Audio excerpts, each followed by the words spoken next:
안녕하세요, 한상기입니다. 오늘 소개해드릴 차는 현대 더 뉴 그랜저 하이브리드입니다.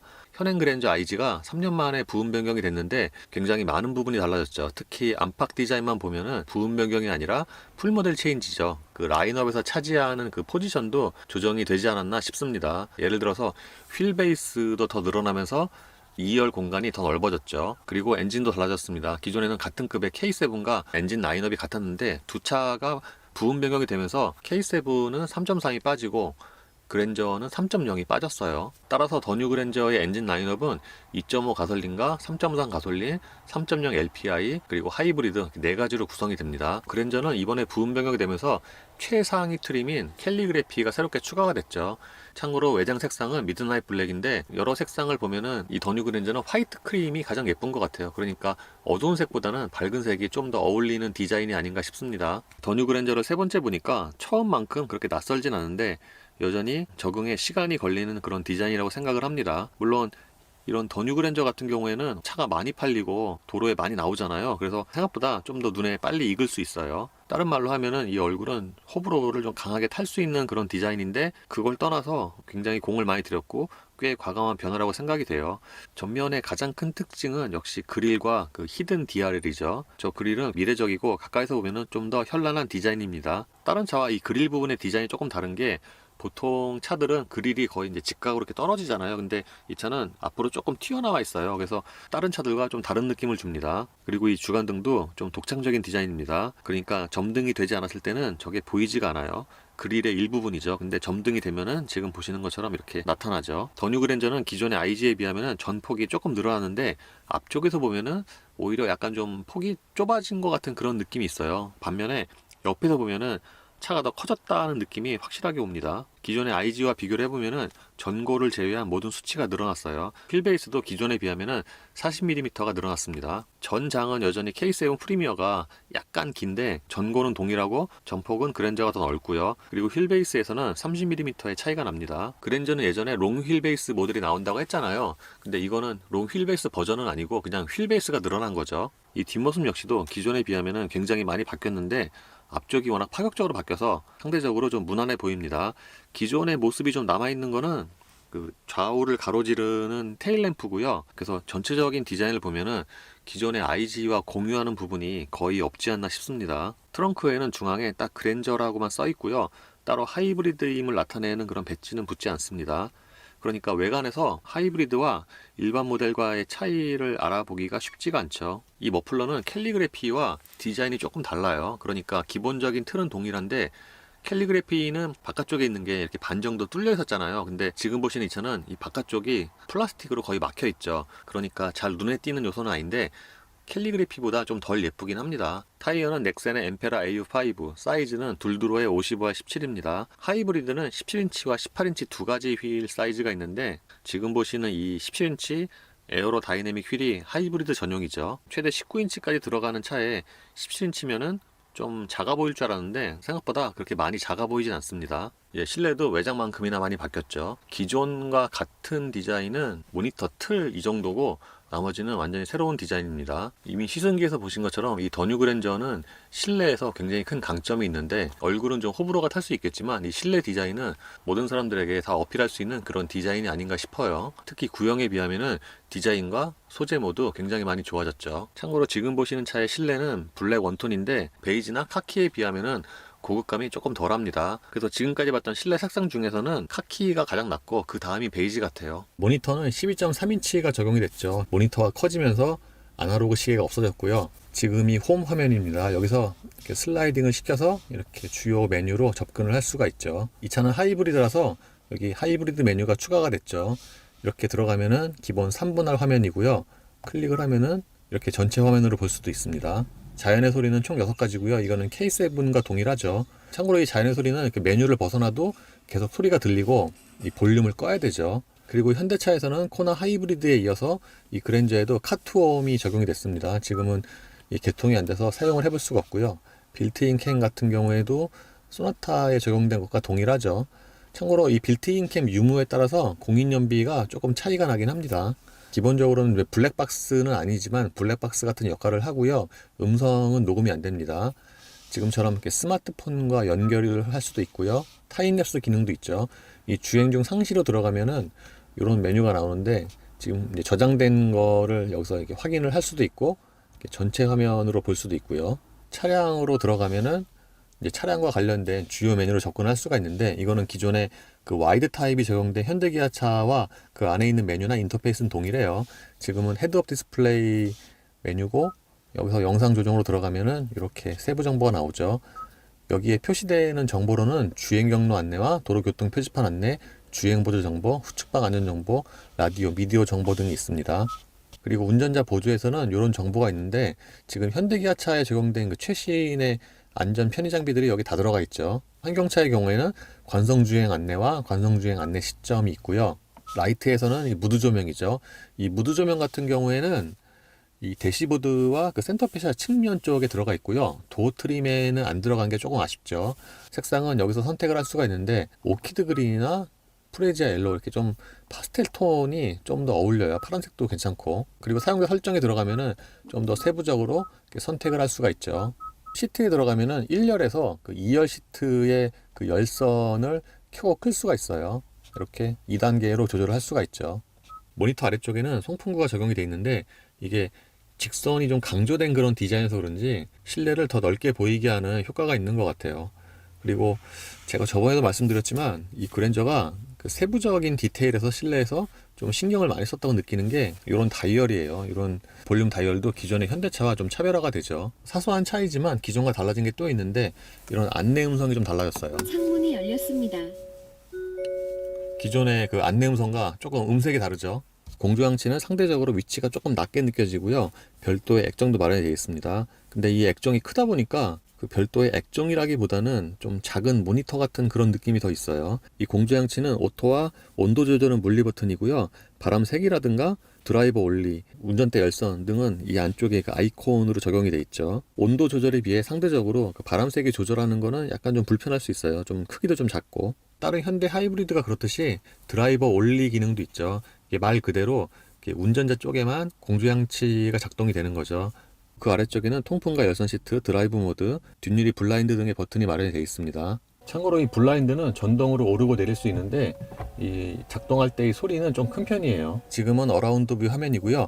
기본 2분할 화면이죠. 이 우측에는 위에서 내려다보는 탑뷰가 나오고요. 여기를 클릭을 하면은 이렇게 확대를 할 수도 있죠. 그리고 여기 아이콘을 눌러서 이렇게 앵글을 달리해서 볼 수도 있고요. 여기서는 주간과 야간 모드 밝기, 그리고 설정에 들어가면은 이런 메뉴가 나옵니다. 기본적으로 이 모니터가 좀 밝은 편이어서 야간이라든가 그 지하 주차장에서도 그 주위의 사물이 꽤 잘 보입니다. 그리고 좀 사소한 부분이긴 한데 현대기아차는 후진 상태에서 다시 이제 D를 놓잖아요. 그러면 한동안 이 후방 카메라가 유지가 되니까 그건 좀 편하죠.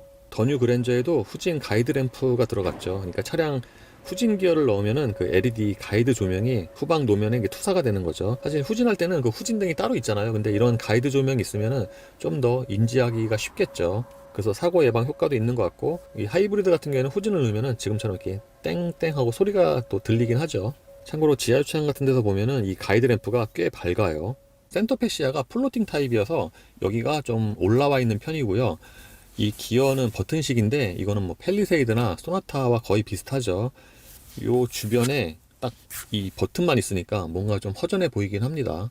그리고 뒤 상태에서 이렇게 문을 열면은 자동으로 P로 체결이 되고요. 여기는 무선 충전 패드가 있는 곳이죠. 이게 노트 10 플러스 케이스 끼운 넣으면은 이게 안 닫혀요.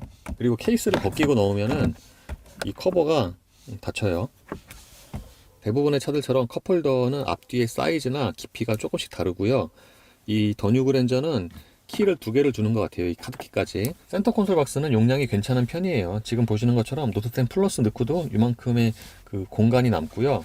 여기 이렇게 트레이가 있죠. 또 더 뉴 그랜저의 실내는 굉장히 많은 부분이 달라졌는데 소나타와 공유하는 디자인도 몇 개 있어요. 예를 들어서 이 운전대 하단 스포크의 디자인이 소나타와 거의 같죠. 운전대는 약간 좀 두껍게 느껴지고요. 그 림에 씌워진 가죽은 좀 약간 좀 미끄러울 수 있어요. 그리고 이 운전대는 그 열선을 키면은 그 뜨거워지는 그 정도가 좀 부위별로 조금 달라요. 예를 들어서 주로 우리가 손을 잡는 이 부분 있잖아요. 여기는 좀 이렇게 은은하게 온기가 들어오고 이 상단 부분이 좀 더 뜨거워요. 스포크에 있는 버튼의 배치는 다른 현대차와 거의 비슷하고요. 음성인식 같은 경우에는 네, 말씀하세요. 창문 내려줘. 차량 시동 후 차량 제어 사용이 가능합니다. 이건 시동을 걸어야 되는군요. 운전석 창문 내려줘. 운전석 창문을 엽니다. 이렇게 창문까지 오르고 내릴 수가 있죠. 참고로 이거는 신형 K5에도 적용이 돼 있죠. 후석 창문을 닫습니다. 보시는 것처럼 이렇게 2열 창문을 개폐를 할 수도 있습니다. 음성인식으로. 참고로 방향지시등과 와이퍼 레버 끝의 디자인도 소나타와 동일하죠. 이 스티어링에는 운전대 조절도 모두 전동이죠. 디지털 계기판은 드라이브 모드에 따라서 이렇게 디자인이 바뀌죠. 에코와 컴포트, 스포츠 총 3가지고요. 이 전환될 때 그래픽은 좀 자연스러운데 그 전환 속도가 그렇게 빠른 것 같진 않아요. 중앙 부분에서는 이렇게 트리 컴퓨터 같은 주요 정보를 확인을 할 수가 있고요. 여기서 OK를 길게 누르면은 이 오른쪽에 나타나는 정보를 여기서 선택을 할 수가 있죠. 그리고 계기판에 후측방 모니터 적용이 됐습니다. 이게 주행할 때도 사각지대를 줄여주는 효과가 있는데 야간에 주정차할 때도 도움이 됩니다. 시트는 성인이 앉기에도 크기가 넉넉하고요. 쿠션은 약간 좀 탄탄한 편이에요. 그리고 가죽은 그 시각적으로 보이는 고급스러움에 비해서 약간 좀 뻣뻣하게 느껴지고요. 참고로 시트 쿠션의 앞부분은 전동으로 연장을 할 수도 있고요. 그 연장 폭이 꽤 큰 편입니다. 센터페시아처럼 이 도어 트림도 소재나 색깔이 여러 가지가 쓰였죠. 유리는 4개 모두 다 원터치이고요. 도어 포켓의 용량도 괜찮은 편입니다. 그랜저의 2열은 거주 공간이 더 넓어졌어요. 기존에도 충분히 넓었지만 휠 베이스를 늘리면서 그 레그룸이 더 넓어졌죠. 심지어는 그 들어가는 입구도 기존에 비하면 더 넓게 느껴져요. 기존 IG의 경우에는 제가 앉았을 경우에 무릎 공간이 주먹이 3개 정도가 들어가는데 지금은 3개 하고도 한 반 정도가 더 들어가요. 그러니까 기존에 비하면은 그 무릎 공간이 더욱 넉넉해진 거죠. 거기다가 2열 시트의 등받이 각도도 좀 뒤로 넘어가 있는 편이어서 앉았을 때의 거주성이나 착자감도 꽤 좋은 편입니다. 이렇게 휠 베이스가 늘어나고 무릎 공간도 늘어나서 뭔가 약간 쇼퍼 드리븐의 성격도 가미가 된 게 아닌가라고 예상을 했는데 실제로 시트에 앉아보면은 그건 아닌 것 같아요. 왜냐하면은 그 넓은 무릎 공간에 비해서 그 2열 시트의 쿠션이 조금 짧아요. 그래서 성인 남자가 앉으면은 그 허벅지 뒤쪽의 공간이 좀 허전하다고 느낄 수도 있습니다. 참고로 이 가운데 부분도 많이 올라온 편은 아닙니다. 근데 이 센터 콘솔 박스 뒤쪽이 좀 툭 튀어나와 있고 다른 차가 대부분 그렇듯이 2열 시트의 그 중간이 양쪽에 비하면은 좀 딱딱하고 쿠션이 없죠. 그래서 가운데 앉는 사람은 양쪽에 비하면은 훨씬 좀 불편하긴 하죠. 암레스트를 펼치면 여기에 수납 공간이 있고요. 이 안쪽에는 12V와 USB 단자 하나씩이 마련이 되죠. 그리고 오디오 컨트롤러도 있고 컵홀더는 여기서 나옵니다.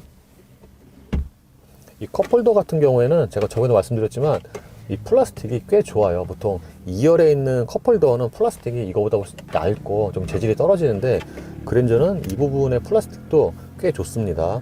파노라마 루프는 덮개까지 모두 전동이고요. 그 면적이 아주 그렇게 넓은 것 같진 않아요. 보통 파노라마 루프는 헤드레스트에 머리를 댔을 때 거의 이마까지 오는 경우가 좀 많은데 그랜저는 그 정도까지는 아니에요. 그리고 2열 승객을 위해서는 블라인드와 열선 2단계가 마련이 되고요. 유리는 끝까지 내려갑니다. 트렁크는 개폐 모드 전동이고요. 키나 도어 트림의 버튼으로도 열고 닫을 수가 있죠. 현대 엠블렘 이 위쪽을 눌러도 이렇게 열리죠. 트렁크 용량은 426리터고요. 들어가는 입구에 좌우 폭이 넓습니다. 배터리 때문에 그 바닥 자체가 조금 올라와서 용량이 줄은 것 같아요. 그리고 저번에도 말씀을 드렸는데 이렇게 트렁크 천장까지 마감한 차가 굉장히 드물죠. 거의 대부분의 차는 트렁크 천장에 철판이 다 보이죠. 예, 배터리 잔량이 어느 정도 있는 상태라면은 하이브리드는 시동을 거는 게 아니라 시스템 대기 상태죠. 지금처럼 엔진이 시동이 되지 않은 상태에서는 EV 모드가 기본이고요. 따라서 공회전 때 굉장히 조용하죠. 보통 하이브리드 하면은 기본이 EV 모드니까 공회전 때 조용한 건 다 비슷한데 이 차 같은 경우에는 그 전장품 같은 소리, 예를 들면 약간 찡하는 그런 소리 있잖아요. 이렇게 대기 상태에서는 그런 소리도 거의 들리지 않아요. 그래서 이 대기 상태에서는 굉장히 조용하다고 말씀을 드릴 수 있겠습니다. 반면에 시동이 걸리면 다른 하이브리드도 마찬가지긴 한데 상대적으로 그 엔진 소리가 좀 크게 들리죠. 지금 제가 가속 페달 밟아서 엔진 시동을 걸었는데 상대적으로 이 공회전 때 엔진 소리가 좀 크게 들리고요. 지금은 이제 기온이 0도라서 그렇게 춥진 않은데 어제 같은 경우에는 영하 5도였거든요. 그래서 꽤 추웠는데 그때는 좀 진동이 있어요. 운전대로는 그렇게 많지 않은데 저 엉덩이 꼬리뼈가 닿는 부분에 그 시트 쪽이 조금 떨어요. 뭐 대부분의 하이브리드가 상대적으로 시동이 걸렸을 때 소음이라든가 진동이 좀 더 크게 와닿긴 해요. EV 모드 상태에서 워낙 조용해서. 그리고 EV 모드 상태에서는 가상 사운드가 들리긴 하는데 그렇게 전기차처럼 크진 않고요. 이 차의 파워트레인은 2.4L MPI 엔진과 6단 자동 변속기 전기 모터로 조합이 됩니다. 기존의 IG 하이브리드와 비교하면은 그 작동이 좀 더 부드러워지지 않나 싶어요. 이게 아마 전반적인 방음이 조금 더 좋아져서 더 그렇게 느끼는 것 같기도 해요. 참고로 EV 모드는 따로 그 버튼이 있는 게 아니라 그 운전자가 가속 페달 얼마나 밟냐 또는 그 도로 상황에 따라서 자동으로 EV 모드가 켜졌다 또는 시동이 들어왔다 이렇게 자동으로 작동을 합니다. 지금처럼 약간 언덕 상태에서는 EV 모드는 꺼지고 이제 엔진이 시동이 되고요. 이렇게 내리막에서 가속 페달 딱 발을 떼면은 이제 자동으로 EV 모드가 들어오죠. 그리고 이 차는 기본이 에코 모드예요. 보통 다른 차들은 컴포트 모드잖아요. 에코 모드가 있어도. 근데 이 하이브리드는 기본이 에코 모드고, 내연기관의 에코 모드와 좀 다른 거는 보통 가솔린 차들, 디젤 차들의 에코 모드는 이제 컴포트 모드에 비하면은 좀 약간 좀 답답하잖아요. 초기 반응이 좀 둔해지고. 근데 이 차는 그냥 에코 모드로 다녀도 그렇게 답답하거나 그렇진 않아요. 이게 상대적으로 저속에서 전기 모터가 보조를 하니까 그렇게 답답함이 없는 것 같아요. 다른 말로 하면은 에코와 컴포트 모드의 차이는 그렇게 크진 않고요. 반면에 컴포트와 스포츠 모드는 좀 차이가 있죠. 주행에서 그랜저 하이브리드의 가장 큰 장점이라면은 승차감이 있는데, 이 승차감에는 또 정숙성이 포함이 되죠. 전체적으로 방음이 좋고, 한 보름 전에 샀던 3.3과 비교해 보면은 이 차가 그 전체적으로 조금 더 조용하지 않나 싶어요. 오히려 엄밀히 따지고 보면은 타이어의 차이가 좀 있겠죠. 왜냐하면 그 3.3 같은 경우에는 MXM4였고 미쉐린, 이 차는 그거보다 트레드웨어가 높은 타이어이기 때문에 거기서 오는 차이인 것 같아요. 그래서 동일한 도로를 비슷한 속도로 달려보면은 그 밑에서 올라오는 그 타이어 소음은 오히려 얘가 더 적게 들리는 것 같아요. 참고로 이 차는 그 앞뒤 유리 모드 두 겹인데 그 2열의 그 두 겹이 1열보다 약간 좀 더 얇아요. 같은 두 겹인데도.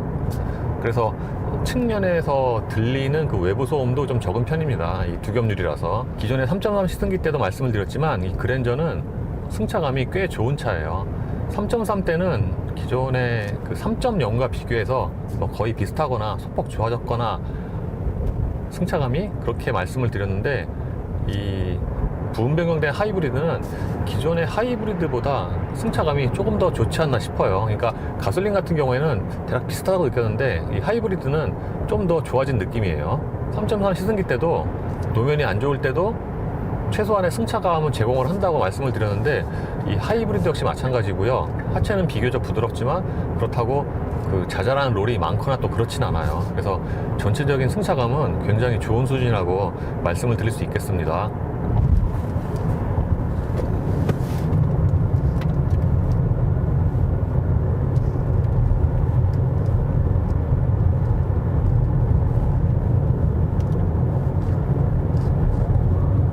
지금은 여기가 노면이 젖어 있어서 좀 천천히 돌았는데, 어제 마른 노면일 때 돌았던 그걸 기반으로 말씀을 드리면은, 기존의 IG 하이브리드는 그 가솔린 차에 비해서 동일한 코도를 달렸을 때 속도는 그렇게 빠르진 않지만 뭔가 좀 더 가라앉는 듯한 그런 느낌이 든다고 말씀을 드렸거든요. 예전에 시승기 때. 근데 이 부분 변경된 하이브리드는 그런 느낌은 생각보다 또 별로 없고요. 물론 기본적으로 이게 하이브리드라서 좀 가솔린에 비하면 스포티하게 그렇게 세팅이 된 건 아닌 것 같아요.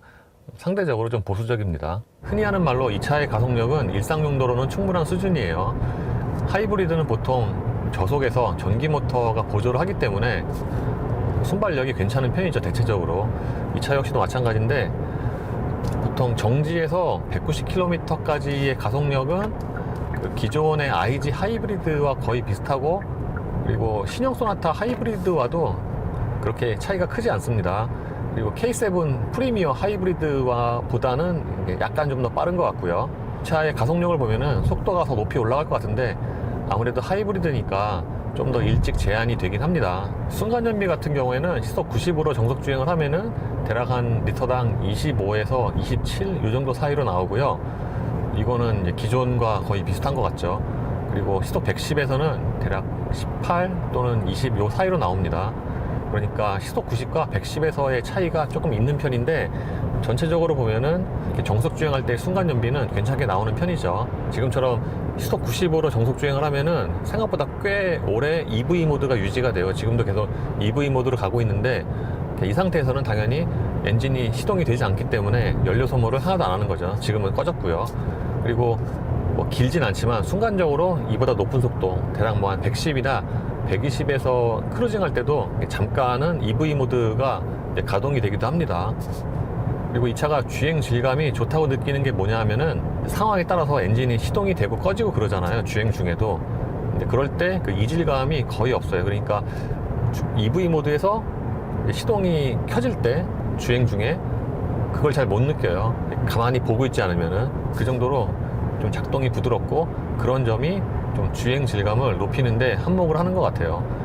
변속기 역시 마찬가지고 6단 변속기는 저번에 3.3대 탔던 그 8단과 달리 그 변속 충격이 거의 없고 그리고 저속에서 또는 냉간시에도 작동이 되게 부드러워요.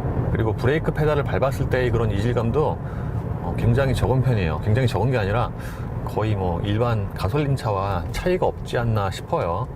그리고 보통 하이브리드는 브레이크 페달 밟으면은 좀 회생제동 때문에 찡하는 그런 소리가 들리는 경우가 되게 많거든요. 근데 이 차는 브레이크 페달을 지금처럼 이렇게 지그시 밟았을 때도 그런 그 찡하는 소리가 거의 안 들려요. 물론 주행 중에는 이렇게 중간중간 그런 고주파음이 들리긴 하는데 그 들리는 그 시간이 그렇게 길지가 않고 무엇보다도 이 차는 이제 고속 주행을 계속 했을 때 이제 어떤 하이브리드는 고속 주행을 많이 하면은 이제 보통 배터리가 저 뒤쪽에 있잖아요. 그거 냉각하는 그 팬 소리가 좀 크게 들리는 경우가 되게 많아요. 근데 이 차는 그렇진 않아요. 이 차는 이제 회전수 많이 사용하면서 가속을 해도 그렇게 부담스럽지가 않은 게 그 엔진 그 소리가 그렇게 크지가 않고 음색 자체가 좀 베이스톤이에요. 좀 저중속에서는 오히려 이 엔진 음색이 좀 좋게 느껴질 정도예요. 지금처럼 좀 되게 부드러운 소리가 나죠. 그리고 고속주행 때 안정감도 꽤 좋은 편인데 지금처럼 거의 회전수를 끝까지 사용해 가면서 고속주행을 할 때도 그 안정감이 좀 뭔가 남는 느낌? 네, 그런 기분이에요. 그러니까 고속으로 좀 빨리 달려도 그렇게 부담스럽지가 않아요. 차체가 좀 안정적이고. 드라이브 모드는 컴포트에서 스포츠로 바꾸면 이제 가장 두드러지게 달라지는 게 이 가속 페달의 반응인데 스티어링도 좀 달라져요. 그러니까 컴포트나 에코에서는 이 스티어링의 중심 부분에 유격이 좀 있는 편이고 좀 가볍고, 근데 스포츠 모드에서는 이게 좀 무거워지거든요. 그래서 상대적으로 좀 더 안정적으로 느껴질 수도 있어요. 그리고 지금 보니까 정차 상태에서 이 공조장치를 켜면은 그 고주파음이 조금 더 들리긴 합니다. 3.3 시승할 때 이 사이드 미러 쪽에서 뭔가 좀 새는 것 같은 그런 바람 소리가 들린다고 그랬잖아요. 근데 이 차는 그렇진 않고요. 어저께 같은 경우에 이 차는 이 문짝 쪽에서 그 바람 소리가 좀 도드라지게 들렸거든요. 근데 또 오늘은 괜찮네요. HDA는 이런 일반 가성도로에서도 사용을 할 수가 있는데 이렇게 가속 카메라 대략 한 500m 전에 감지를 해서 만약에 90km 제한속도 도로에서 95, 3, 4로 맞추고 달리면은 이제 자동으로 속도를 89km로 내리죠. 그리고 좀 전같이 이렇게 지나가면은 다시 원래 세팅한 속도로 자동으로 복귀를 하고요. 이게 간선도로를 좀 자주 달리시는 분들에게는 꽤 편한 그런 기능이죠. 3.3 시승할 때 이 차로 유지가 그렇게 유지 시간이 길지 않은 것 같다고 말씀을 드렸는데 이게 어제 오늘 보니까 엄밀히 보면은 그 첫 번째 경고 시간이 좀 빨라진 것 같아요. 예를 들어서 기존에 그 많은 현대 기아 차들은 대략 한 15초 정도가 지나면은 이제 첫 번째 경고가 들어왔던 것으로 제가 기억을 하거든요. 근데 이 차는 한 12초 정도로 좀 앞당겨진 것 같고요. 그리고 경고가 들어오고도 이제 한참 있다가 이제 기능이 해제가 되죠. 어제 오늘 해보니까 이제 계속 경고 메시지가 떠도 한 50초 정도까지는 계속 차로 유지가 되고요. 그리고 그 시간이 지나면은 이제 HDA가 해제가 된다고 여기 계기판에 뜹니다. ACC는 그대로 유지가 되고요. 물론 이 유지 시간은 도로나 노면에 따라서 달라질 수 있어요. 보통 이제 구분길이 많거나 좀 뭐 패이거나 그러면은 유지 시간이 짧아지는 경우가 많거든요. 3.3 시승할 때 딱 요 차선이 흐려진 곳에서 놓쳐갖고 약간 좀 의외다 했거든요. 왜냐하면 현대기아차 시승하면서 요 구간에서 차로를 놓친 경우가 한 번도 없었거든요. 근데 그 보름 전에 탔던 3.3은 여기서 놓쳐갖고 좀 의외다 했는데 이 차는 잘 잡네요. 그리고 이쪽 차로가 없어진 곳에서도 잘 잡고요. 요즘에 현대차는 생산 초기에 시승을 하면은 뭔가 안정화가 안 됐다는 그런 느낌이 드는 경우가 꽤 있었어요. 예를 들면은 1년 전에 팰리세이드도 그랬고 소나타도 그랬죠. 이 차는 팰리세이드나 소나타처럼 그 생산 초기 차들이 무슨 진동이 많거나 좀 뭐 소리가 크거나 그렇진 않은데 그 보름 전에 탔던 3.3 같은 경우에는 이쪽 사이드 미러 쪽에서 그 바람 소리가 좀 도드라지게 나거나 차로를 이탈하거나 그리고 변속기 문제도 있었죠. 예, 그런 문제점이 있었는데 지금 한 20일 됐잖아요. 새로 탄 차는 이제 방금 말씀드린 이제 그런 문제는 없네요. 기존의 IG 하이브리드 때도 그랬지만 그 그랜저 라인업에서 가장 상품성이 좋지 않나 싶어요. 왜냐하면은 이 차는 기본적으로 승차감이 되게 좋은데 어떤 면에서 보면은 그 3.3보다 그 전체적인 승차감이 더 좋다고 느끼거든요. 그냥 타고 다니면 되게 편해요. 물론 3.4보다 가속이 느리긴 하지만 그 전체적인 상품성에서 보면은 가장 그랜저 라인업에서 괜찮다고 생각이 됩니다. 그래서 3.3 시승기 때는 그렇게 딱 두드러지는 단점이 있어갖고 제가 말씀을 드렸는데 이 차는 이제 그런 단점은 잘 보이지 않는단 말이에요. 그래서 딱히 흠잡을 곳이 별로 없는 그런 상품 구성이 아닌가 이 하이브리드는 그렇게 생각이 돼요. 예, 이로써 현대 더 뉴 그랜저 하이브리드의 시승을 마치겠습니다. 감사합니다.